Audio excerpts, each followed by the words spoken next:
ચાલુ કરું છું. એટલે આપણે જે વસ્ત્રની વાત ચાલતી હતી કે જે ભાવ અ, આપણે પિરોજાના પણ સમજ્યા કે વસ્ત્ર એ દિવસે હતા ત્યારે તો પિરોજામાં પાછું લહેરિયા હતા. તો લહેરિયા આપણે 5 પ્રકારના વસ્ત્ર છે: જરી, બાંધણી, ચુનરી, લહેરિયા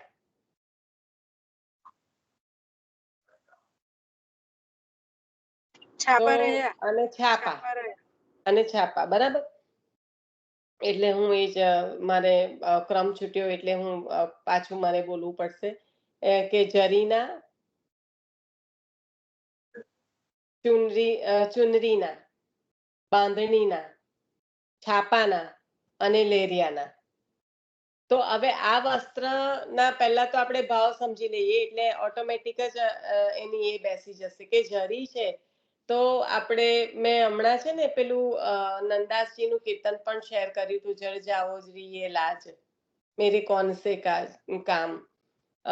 વાંચજો, સુબોધિનીજીના આધારે ખૂબ સુંદર પંચનામૃતમાં શેર કરેલું હતું. એટલે ગોપી ગીતનો શ્લોક છે અને એના પર આ નંદાસજીનું જે કીર્તન છે બહુ અત્યંત સુંદર ભાવ છે.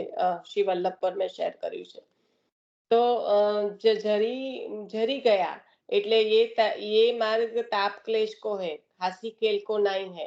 તો જે જરી રહ્યા છે વિરહમાં એના જે ભાવથી આ જરીના વાગા, અને જ્યારે જરીના વાગા ધરવાનો પ્રકાર આવશે ત્યારે જોજો કે મુખ્યત્વે શરદની રાત્રિઓ પૂર્ણ થાય છે અને દિવાળીનો સમય આવવાનો હજી બાકી છે. એ બે વચ્ચેનો જે સમય છે ત્યારે જરીના વાગા આવશે. પછી અત્યારે પણ જે હોળી ખેલના દિવસો પૂર્ણ થાય છે, જે અત્યંત રસના દિવસો, જે ઠાકોરજી સાથે સખ્ય ભક્તિને 40 દિવસ જે ખેલ થયો અને જે લીધો રસનો આનંદ ગોપીજનોએ ને વ્રજજનોએ, તો પછી પાછા જરીના વાગા આવે છે. તો આ છે એ કે હવે વિરહના દિવસો, એટલે કે આપના અત્યંત સંયોગ પૂર્ણ જે સંયોગના દિવસો હતા એ પૂર્ણ થઈને વિયોગનો જે કાળ છે એ શરૂ થઈ રહ્યો છે. તો એ જરીના વાગા, હવે આટલો બધો વિયોગ થાય તો પછી એના પરિણામે તો પછી પ્રભુને તો અંગીકાર તો કરવાનો રહ્યો જ, કારણ કે વિયોગ એટલે જ વલ્લભનું સ્વરૂપ, વલ્લભનું પ્રાકટ્ય. એટલે એ વિયોગ થાય પછી પ્રભુ હવે જેને અત્યંત તાપ થયો છે એને પ્રભુ ચૂને ને, કારણ કે બધાને એક સરખો ભાવ નથી, બધાને એક સરખો તાપ નથી. એટલે ચૂન્યા, ચુનરીના વસ્ત્ર હવે ચૂની લીધા. એટલે તો હવે અત્યંત સ્નેહ છે એટલે એમને એમના રંગમાં રંગવા, એટલે કે બાંધવા જ રહ્યા હવે તો. એટલે બાંધણી બાંધ્યા, હવે બાંધી દીધા. પ્રભુએ સ્વયં અંગીકાર કરીને બાંધી દીધા એટલે તો પ્રવેશ તો નક્કી, રસનો આનંદ તો લેવાનો. જે લીલા છે એમાં પ્રવેશ, તો એનામાં છાપા. હવે આટલું બધું થઈ ગયું પછી શું કરવાનું? લેર. તો કેવી રસની લહેરો આવે. આવું જ્યારે થાય સ્વામીની ભાવ વાળા જીવો, કારણ કે અનંત સ્વામીની જીવો અને એમના ભાવરૂપ શ્રી ઠાકોરજી, તો મિલન થાય તો પછી રસની કેવી લહેરો આવે. તો લહેરિયા. હેતલ હા થયું? હા થયું. આજ કીધી હતી તને. હા, એટલે છે ને ચંદ્રિકા માસી જયારે ચોફલી એવું લખે ને પેલા 4, કારણ કે બાંધણીમાં ઘણા ઘણા પ્રકાર હોય છે.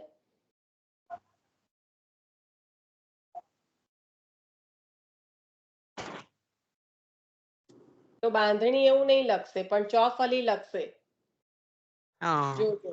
હા ચોફુલી ચુંદરીના વસ્ત્ર. હા.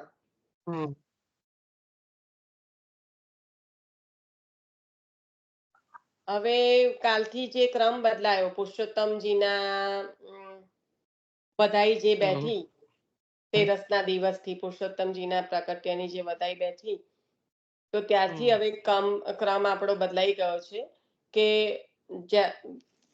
વસ્ત્રમાં જે ક્રમ છે, વાઘામાં. ઘણી વખત એવું થાય છે કે આપણે કોને શું કહેવાય એમાં કન્ફ્યુઝન થતું હોય છે. તો જ્યારે વાઘા વસ્ત્ર લખ્યું હોય તો વાઘા વસ્ત્ર એટલે વાઘા છે એ હંમેશા કોઠા વસ્ત્ર સહિત હોય. તો જ્યાં જ્યાં વાઘાનો ઉલ્લેખ આવ્યો છે કે ચલો ભાઈ ચાકદાર વાઘા છે, ઘેરદાર વાઘા છે, ખુલ્લે બંધના વાઘા છે, તો જ્યાં જ્યાં વાઘા લખે ને ત્યાં સમજવું કે કોઠા વસ્ત્ર સહિત છે. અને હવે ગઈકાલથી કોઠા વસ્ત્ર બંધ થઈ ગયા. એટલે આ ગઈકાલથી જે બંધ થયા, પુરુષોત્તમજીની જે વધાઈ બેઠી તેરસના દિવસથી, એ હવે સીધું પહેલું કોઠા વસ્ત્ર આવશે શરદ પૂર્ણિમાના નવરાત્રીમાં, જ્યારે છાપાના વસ્ત્ર ચાલુ થશે ત્યારે છાપાના ખુલ્લે બંધ આવશે.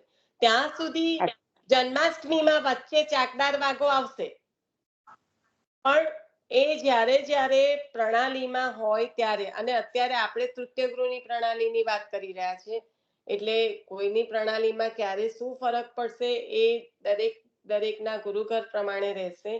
પણ કહેવાનો મતલબ એ છે કે જે વાઘાનો ક્રમ બંધ થયો, વાઘાનો ક્રમ બંધ એટલે કે કોઠા વસ્ત્ર. હવે જે ઉષ્ણકાળ આવશે તો ધોતી, પીછોડા, પરદની, આ જે મલ્લકાચ જે કઈ ધરશે પ્રભુ, કાચની જે પણ ધરશે એમાં કોઠા વસ્ત્ર કે ચોલી નહીં હોય. એ ક્રમ પુરુષોત્તમજીની વધાઈ બેસશે ત્યાંથી લઈને નવરાત્રી જે ખુલ્લે બંધના છાપા ના આવશે ત્યાં સુધી નહીં આવે.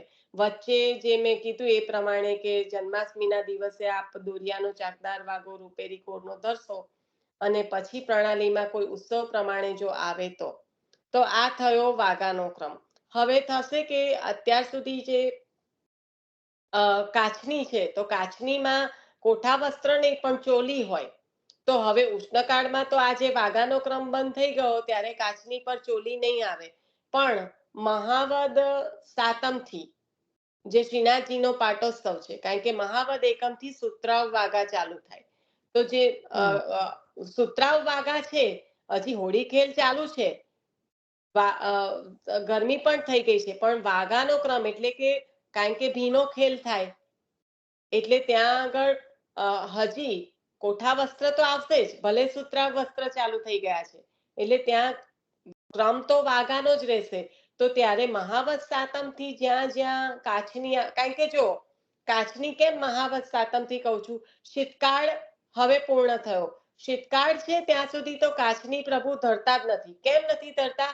કારણ કે જ્યારે પ્રભુ કાચની ધરે છે ત્યારે મુકુટ ધરે છે, અને મુકુટ ક્યારે ધરે છે? જ્યારે મોજાજી ના ધરે ત્યારે. પણ શીતકાળમાં જે 3 દિવસ આપણને આપશે કે જ્યારે જ્યારે આ દિવસ છે, હજી જો ઠંડી છે તો કાચની ના ધરશો, મોજાજી ધરો, મોજાજી વડા થશે તો જ મુકુટ કાચની ધરશે. આવો ક્રમ 3 દિવસ સુધી ચાલશે. છેલ્લે ત્રીજી વાર ફાઇનલી આવી જશે કે આજે કાચનીના મુકુટ કાચની ધરશે. તો આ રીતે ક્રમે ક્રમે,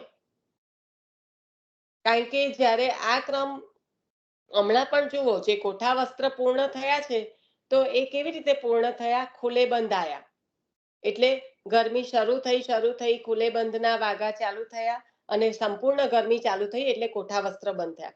એવી રીતના જ્યારે ગરમી પૂરી થશે એટલે કે શરદ પૂરી નવરાત્રી આવવા આવશે શ્રાદ્ધના દિવસો પછી, તો શ્રાદ્ધમાં ગરમી તો ચાલુ થઈ જશે, એટલે નવરાત્રીમાં હજી શ્રાદ્ધમાં તો ગરમી હશે અને પછી નવરાત્રીમાં ઠંડી ચાલુ થઈ જશે.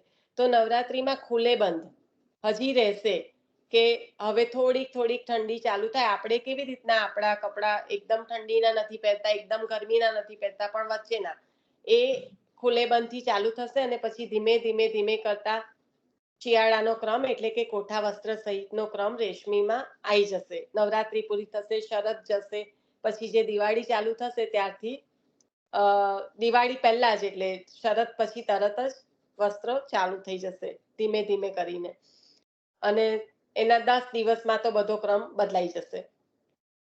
તો એમાં મુખ્યતઃ આ રીતે સમજવાની કે ચોલીમાં જ્યારે કાચનીમાં જ્યારે ચોલી ધરે છે તો એ ક્યારે મહાવત સાતમથી લઈને હવે આ જે ગઈકાલનો દિવસ હતો જ્યાં કીધું કે વાઘા બંધ ત્યાં સુધી ચોલી ધરશે. હવે જે કાચનીનો ક્રમ આવશે ને પુરુષોત્તમજીની ઉત્સવના દિવસે જ કાચની આવે છે. તો હવે જે કાચનીનો ક્રમ આવશે ને એ કોઠા વસ્ત્ર વગર આવશે, એટલે કે ચોલી વગર આવશે. હવે પ્રભુ એકલી કાચનીને મુકુટ ધરશે. મહાવત સાતમથી લઈને અત્યાર સુધી જેટલી વાર કાચનીનો ક્રમ આવ્યો છે એ ચોલી સહિત જ આવશે.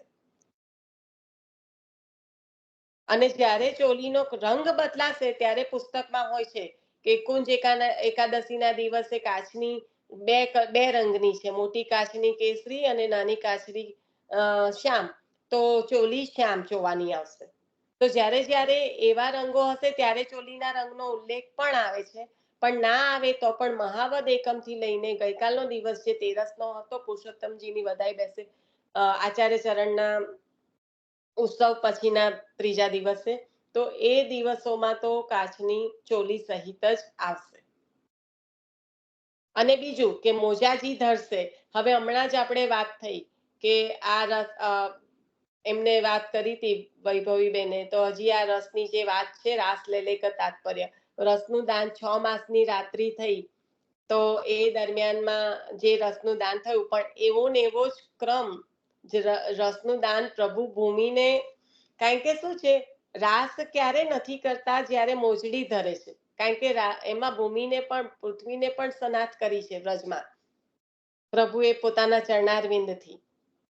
મોજાજી ધરે છે ત્યારે રાસ નથી થતો, મુકુટ નથી ધરતા. મુકુટ એટલે રસનું દાન. મુકુટનો જ્યારે મુકુટ ધરો તો મુકુટનો ભાવ છે પ્રભુ રસનું દાન કરવા બિરાજ્યા છે. એટલે કાચની ધરશે ત્યારે મુકુટ ધરશે ને ધરશે, અને જ્યારે કાચનીને મુકુટ ધરશે ત્યારે મોજાજી નહીં ધરે. પણ ત્યાં નિત્યમાં ગોલોકમાં આ બધી લીલા નિત્યમાં છે. કેમ? કારણ કે ખટ ઋતુ બિરાજે છે ત્યાં આગળ. કોઈ બાધ નથી, ત્યાં ખટ ઋતુ બિરાજે છે. તો આ જે લીલા છે સારસ્વત કલ્પમાં પણ જે થઈ કે 6 માસની રાત્રિ થઈ, તો એ તો રસનું દાન ગોપીજનોને કર્યું. પણ બીજી બાજુ આપણે કીર્તનોમાં જોઈએ છે કે આ જારો છે એને કુંભનદાસજી કહે છે કે આ જારાને શું લાગે કંઈક આમ એ રીતે કે આ શિયાળો છે પ્રભુને બહુ એ આપવા વાળો છે, દુઃખ આપવા વાળો છે.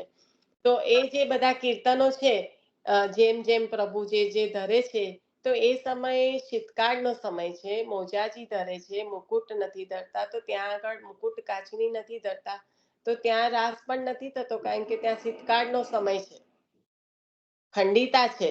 શીતકાળની ખંડિતા ભારી છે, અત્યંત તાપ છે ગોપીજનોને. નિશા એવું કે હા, છે એ જારો કો મુકારો સમથિંગ. હા, તો આ જે શીતકાળનો ક્રમ છે એ તો ચાલુ જ છે, કારણ કે ખંડિતા બી ભારી છે. પછી ત્યારે પદ લેશો તો એ પદ પણ લલિતના ખૂબ સુંદર સુંદર પદ આવશે કે જ્યાં અત્યંત વિરહ છે ગોપીજનોને, કારણ કે શિયાળાની રાત્રિ છે, લાંબી છે.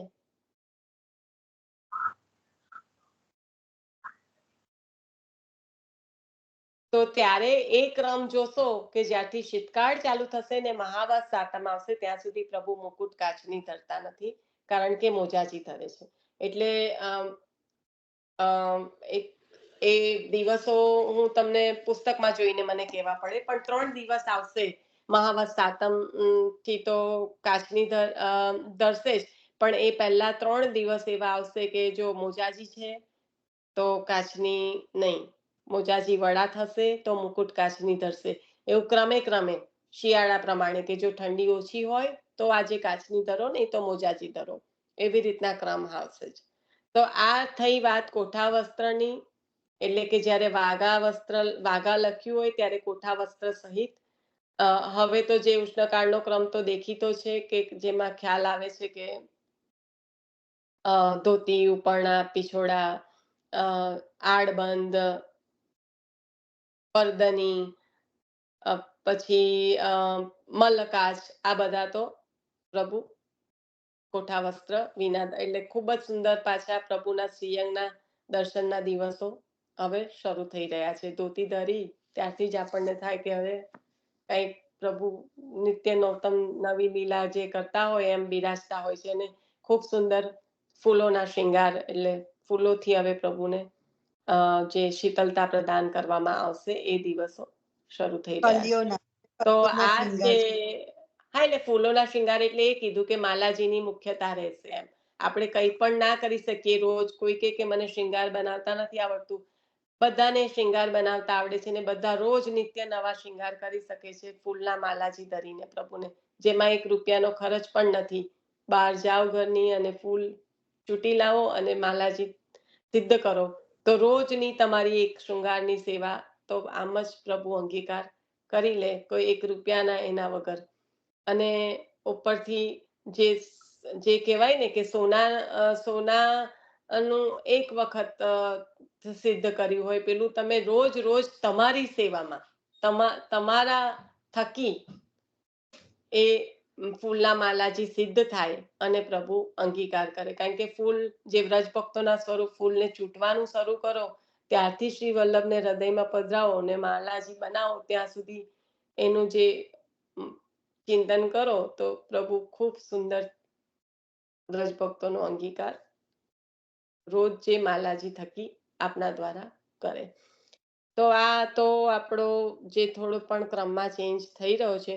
આખા વર્ષનું પ્રણાલીમાં જે આવે છે, મારું લખવાનું બહુ ધીરું ચાલી રહ્યું છે એટલે પણ હું પ્રયત્ન એ કરી રહી છું કે ચાકદાર વાગા, રેશમી ચાકદાર વાગા, સૂત્રવ ચાકદાર નહીં પણ વાગા જ ટૂંકમાં કે રેશમી વાગા ચાકદાર એટલે બોલી કે કોઠા વસ્ત્ર સહિત પણ ચાકદાર હોય કે ઘેરદાર હોય પણ એ રેશમી જરીના લેરિયાના જે ચુનરીના આ જે બધા છે એ કયા થોડાક સેપરેટ કરીને લખવાનો પ્રયત્ન કરું છું. તો કોઈને જો 365 દિવસના વાગાનો ક્રમ જો કાઢવો હોય કે ચલો જાતે સિદ્ધ ના કરી શકે તો કોઈની પાસે પણ તો આટલું ખબર પડે કે મારે આટલા છાપાના તો આટલા આવા કરાવવાના છે કે કાચની તો આટલા પ્રકારની કાચની કરાવી છે. એવી રીતના ખબર નહીં ક્યારે થઈ રહેશે, પ્રભુ કૃપા કરશે તો ઝડપથી થઈ જશે પણ હું લખવાનો પ્રયત્ન કરી રહી છું. શ્રી વલ્લભાધીશ કી જય. ચલો 2 વાગ્યા. ઇન્ડિયા વાળા અડધા ઊંઘી ગયા છે બિચારા. આ થયો આપણો વાગા વસ્ત્રનો ક્રમ. બરાબર. આશરે પર લઈ લઉં. હા એટલે વૈભવીબેન આમાં પણ તમારો ક્વેશ્ચનનો આન્સર આવી જશે.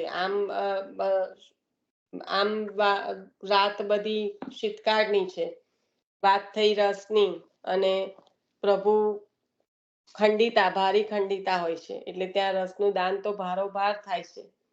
તો આ વાગા વસ્ત્રના ક્રમમાં જ આપણને ઘણું બધું એટલે જ આપણને રાગ ભોગ શૃંગાર દ્વારા પણ આપણને બધા ભાવો સમજાયા છે કે મોજાજી પ્રભુ ધરે છે ત્યારે શું, મુકુટ કાચની ધરે છે ત્યારે શું. એટલે એમાં પણ આ રાસ લે કે તાત્પર્ય આપણે જે વાત કરતા હતા એનો પણ ભાવ અંદર ભરીને આપશે.